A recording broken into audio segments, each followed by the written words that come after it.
Hey guys, this is Josh from Weltrade Packaging, and today we'll show you how to use our new customer portal. So what you want to do, you're going to click the track order link at the top right of our website, come to the page, and then you can log in. So if you have not got your login details, please email us at customercare@weltradepackaging.com.au. Once you click the click here button, you got to enter your email address and password assigned to your portal account. When you're ready to go, you can click remember me, so it remembers your details for next time, and then log in. So at the front here, you can notice we've got a few different sections for your portal. There's also a support section, order section, and a billing section.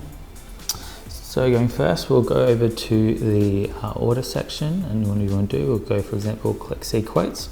So on this page, you can see any quote that Weltrade Packaging has sent to you before. So let's click one here as example.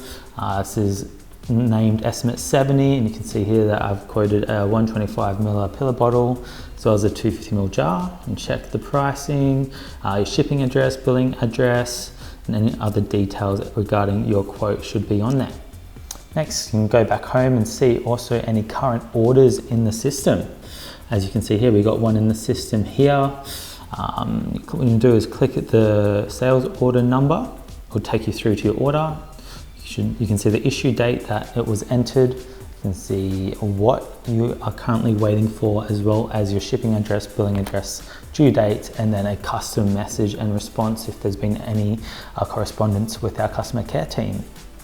So very handy to have, helps you stay on track on all current orders you have with us here at Weltrade Packaging.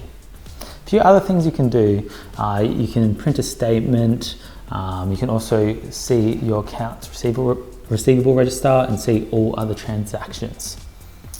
You can also do a transaction search. So as you can see, there's a bunch of options here you can click. Just enter the date, number, and PO number.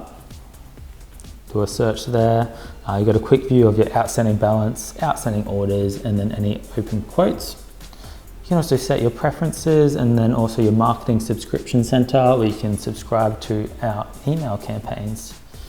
So that's about it for our customer portal. Like I said, it's much more advanced than our old system. So yeah, make sure you get your login details from our customer care team. If you've got any questions, please don't hesitate to contact us. You can give us a call, or you can send us through an email form. But yeah, looking forward to hear from you, and we'll see you in the next video.